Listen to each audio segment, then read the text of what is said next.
name is Daphne, and today in this video I will be giving a brief introduction to the world of Science Olympiad. Currently it is the 2024 season, and you might be wondering, well, why is it called the 2024 season when it actually started in 2023? And this is because the national tournament is hosted in the year of 2024.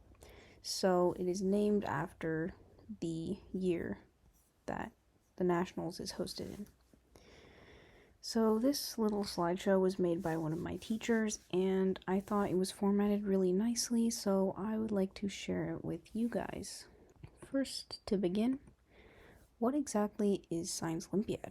Well, Science Olympiad is essentially an organization that is devoted to achieving three main goals, which happen to be improving the quality of science education, increasing student interest in science, and providing recognition for achievement in science by students and coaches. It's also used as a great extracurricular for anyone who's kind of interested in science but isn't quite sure where to start. Now, if your school doesn't offer Science Olympiad, you might be a bit out of luck because Science Olympiad is a team event.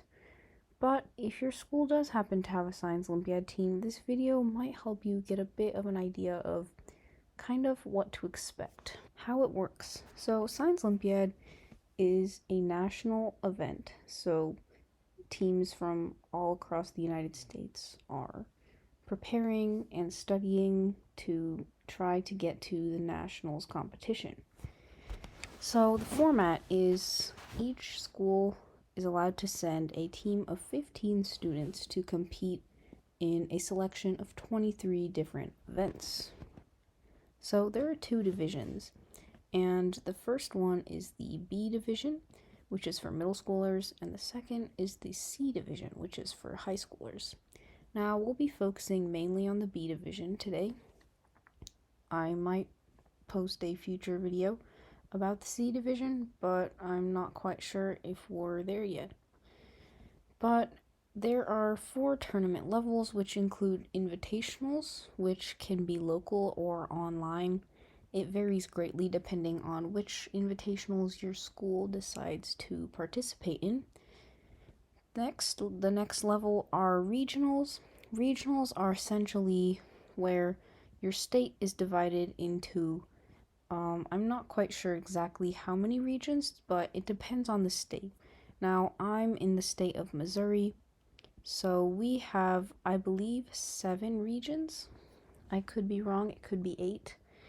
But your state should be divided into some amount of decently equal regions, and your school can go participate in those regionals to get a shot at states. And then states is where I don't exactly remember how many teams from regionals are allowed to advance to state. I believe it depends on each state as well. And then at states, depending on your state, how many people participate in Science Olympiad in your state, states are allowed to send the top 1 or 2 teams. So typically more populated states are allowed to send 2 teams, while less populated states send only 1 to the Nationals tournament. And at the Nationals tournament, up to 60 teams are allowed to compete, and that's where it ends. So, the actual events. So there are like 5 general areas that you can find events in. So that includes life science, physical science, earth science, engineering, and nature of science, which is kind of a variety of different events. They don't necessarily belong in a category. And events are also balanced between acquiring knowledge, science skills, and application. So there are different formats for each event. And I'm not going to go in depth into each event in this specific video, but in a future video I can kind of give a brief overview on some of the events. So here is a chart that shows all of the 2024 events by category, it is already halfway through the season, depending on when your school starts. For ours, we started a bit earlier, so we are currently about halfway through our season. So the first category is life science. There's anatomy, disease detectives, ecology, forestry, and microbe mission. And at the top, if you can see, it says that new events will be in yellow. And those were essentially events that were not here last year, but had a similar event in their place. Next, in the earth science category, is dynamic planet, road scholar, meteorology, reach for the stars, and fossils. Next, in the physical science category, is can't judge a powder, crime busters, air trajectory, optics, and wind power. And last, second to last, is the build events, which include flight, tower, wheeled vehicle, and roller coaster. Lastly, nature of science includes experimental design, write it, do it, code busters, and fast facts. And now to give you a second chart, this is a chart that shows all of the events by cycle. Now, as you can see, most of the new events are in the 2 years category, and this is because there is a selection of sometimes like 3 to 4 different events that are very similar to these yellow events that they tend to switch around with. So, for example, the air trajectory event last year was called Storm the Castle, which is sort of like a catapult event where you have to launch different objects at different distances. And air trajectory is very similar to Storm the Castle. However, some of the rules and parameters have changed, making it a different event. So to begin with the every year events, that means that these events stay every single year exactly the same. So the rules never change for these events. So a good advantage for doing these events is that you don't have to switch your knowledge or have to switch any of the rule sets because these events stay exactly the same. The next category of events is the every year events, which come back every year, however the topics rotate. And what that means is the event is the same, however the actual topics you're being assessed on varies from year to year. And so an example of this is in anatomy, how there are different bodily systems that you'll focus on every year, and dynamic planet as well is another example. All of these are examples. An example for dynamic planet is last year this event focused mainly on freshwater and lakes, I believe. However, this year is focusing more heavily on plate tectonics. So as you can see, the event itself is the same, however, the actual knowledge you will need for this event is different. In the next category, we have the every year events, which the events rotate. And so what this means is the actual event, the concept of the event is the exact same. It's just what you are actually doing changes a little bit. So it might seem complicated, but essentially, for example, the tower event is the tower event last year was a bridge event. And so kind of what that means is that the actual event, the concept is very much the same. However, some of the rules might change a little bit just so that you can't use the same thing every year. And then in our 2 years left category, we have all the new events. And typically what coaches like to see is not as many 6th graders or younger kids in these events, just because they will leave within 2 years And once you are actually in 8th and ninth grade, you won't have these events that you're super good at. And same goes for the 1 year left events. Typically, coaches would suggest ninth graders, 8th graders, any of the older kids to take on these events. And you might be thinking, well, why am I mentioning ninth graders when middle school is typically usually 6th through 8th grade? Well, for the middle school, you are allowed to bring 5 freshmen on your team to compete with you. However, the maximum is 5 because it would be an advantage if a team was able to bring a team of, for example, 15 freshmen. So typically you see older students on this side and younger students doing every year events. However, 8th and ninth graders can also participate in these, as some of these events are the same at the high school level. For example, experimental design and Write It, Do It are both events that occur at the high school every year. Next, moving on to an example season timeline. So our school does this.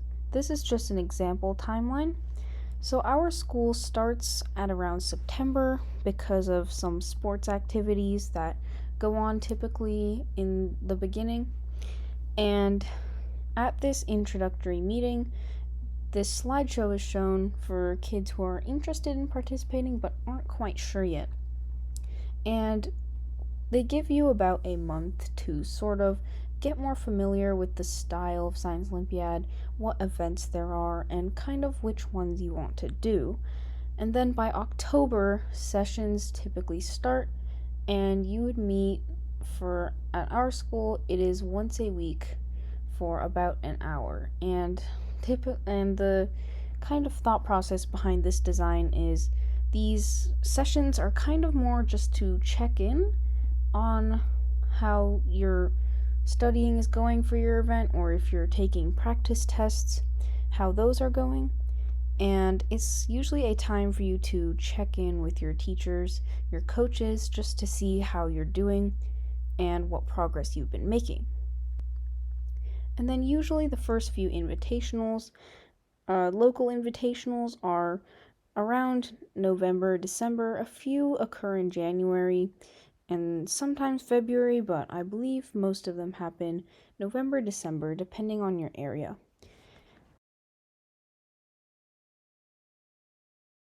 And then in January, our coaches have to select 2 teams of 15 people, so that has to reduce the number to 30 people that they're allowed to bring to regionals. Now, if you go to a larger school, you might have to study a lot harder to make this team if you're a younger student. And if you're an older student that has done this event before for multiple years, you might have a higher chance of making the team. So usually those who start earlier have a higher advantage when they reach their later years. However, this might not be the case, as if you study extremely well as an older student and are able to make it to the top at your school, then you definitely have a shot at making your school's team. Now, our school is relatively small, so it's not too terribly difficult to make the 30-person team. However, you do still have to try, it's not guaranteed. And then regionals happens around February, depending on your state. Sometimes regionals in states are in different months, depending on your state again. And then sometime around March, our coaches have to narrow it down to a team of just 15 people. And that means if you didn't make the team, the 30-person team, your season is basically over. And then if you don't make the 15-person team, your season is also over. So, after this 15-person team is selected, these 15 people have to study extremely hard to compete at the state level and then hopefully the nationals level. Now, last year, our team was lucky enough to make it to nationals, as we managed to win in our state. And thankfully for us, we didn't have to worry about not making it to nationals, as our state was also able to send 2 teams to nationals. So the second place team was able to come with us and compete. And nationals was a lot of fun. I think if you really enjoy Science Olympiad and really want to kind of show your skills, I think trying really hard to make it to nationals is a good idea, because it's overall just a really fun experience being with a small group of people who are also passionate about science events that you are also passionate about.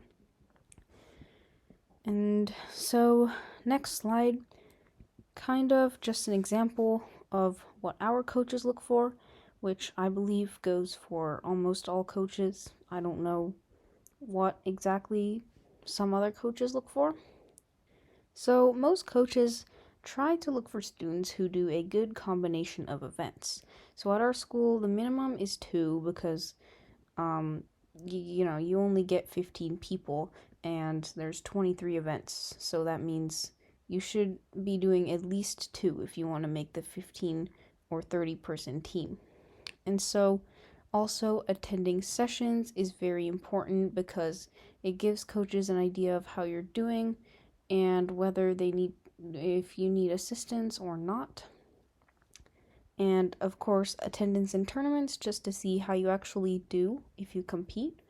And this can be very important for coaches to kind of see how you compare to also your competition within your own school, if you're trying to make the 2-person or sometimes 3-person team for your specific events.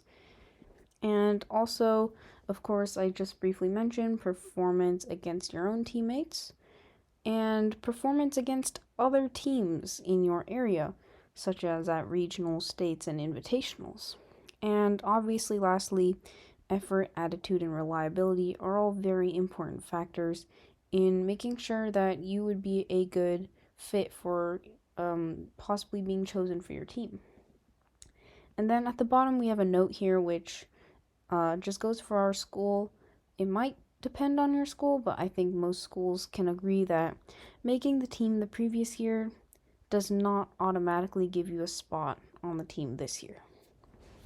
And sometimes it can happen where a student makes the team, but then next year doesn't. And this is just a brief advice on how to actually make your team. Of course, it goes beyond this, but these are just some general qualities that most coaches look for in their team. Now, here is a little slide on how not to make the Science Olympiad team. Essentially, these are just a few qualities that coaches typically tend to avoid. Try to avoid these if you really want to make the team, because showing good effort and attitude will go a long way, even if you are just beginning Science Olympiad. Having a good attitude about these events is always really the right way to go. Now, here are 6 truths about Science Olympiad that are typically good to know before actually starting competing or going into this. Now, the first truth is that Science Olympiad is in fact a very competitive team. Depending on your school, if you go to a really large public school, there is a lot of competition. And of course, even at just getting to the nationals level is already such a big achievement for many, many teams across the United States. So, it is very important to know that there's a lot of competition. And it is not, in fact, just a club. For some schools, it might be considered a club, but you should try to consider it more of like a team event of sport. Now, the second truth is that Science Olympiad heavily relies on teamwork. So, all of these 23 events include some form of partnership. There are a couple events that include trios. For example, an event that I do is called experimental design, and this event is sort of where you create your own experiment and give an overview about it. And there are 3 people on this team, and you have to be able to communicate and work together with your partners to be able to earn spots on your team, because good teammates are always hardworking, respectful, flexible, positive, humble, supportive, and unselfish. So it's important that you're able to communicate with your partners as well as work well with them so that you can make an ideal team for your event. The third truth is that Science Olympiad also relies heavily on independent work. So it is important that you're contributing to your team by also being able to do your own work. So the role of your event coach is essentially to help you and guide you, to kind of give you an idea of where you should start studying and how exactly much progress you should be making periodically. And your coaches are not there to do all the work for you.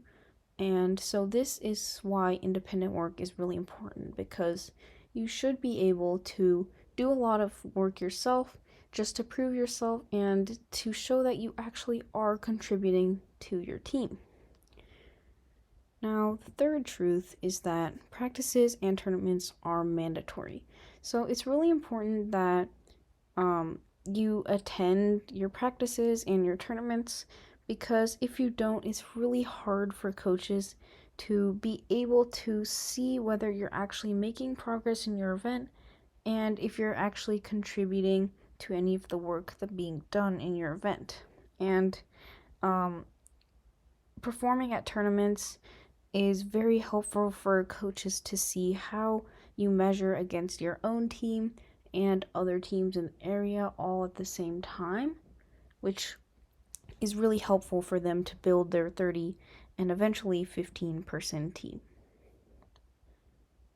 Now, this also might vary depending on your school. Some schools may not have mandatory practices or sessions. However, it's still important, I think, to check in with your coaches at some point, even if you don't necessarily have specific outlined sessions. Now, the fifth truth is that the number one desired trait for coaches is coachability.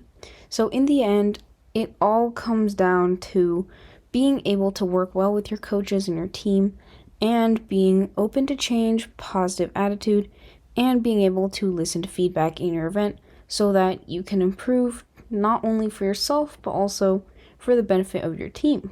And so this is a really important trait that many coaches look for and can really help you in the long run to eventually help you secure a spot on your team. And then the last truth is that changes can happen anytime in the season.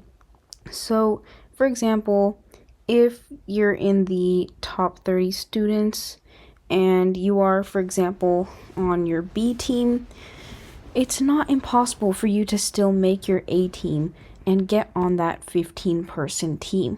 So essentially what this is saying is don't be discouraged even if you get bad placings in the beginning, because things can always change. It is a really long season. It is the almost whole school year. So there is a lot of time for many different things to happen. And for example, at regionals, one of our A team events, or in one of our events, our A team was actually beaten by our B team. And It was a bit unexpected, but things like this can happen all the time, especially if you have a large school, because students will study themselves. And so, essentially, it all comes down to what your coaches think about your ability to work with other people, and as well as how you're performing in your specific event. So, thanks for watching, tuning into this video, which gave a brief introduction to Science Olympiad as a whole. If you have any questions, let me know in comments, and I can try to answer them as best as I can given my experience. Again, my name is Daphne. I have a decent amount of experience as I went to nationals with my team last year. I am currently a freshman who is competing with my middle school, and wishing the best of luck to everyone out there who is trying to compete. And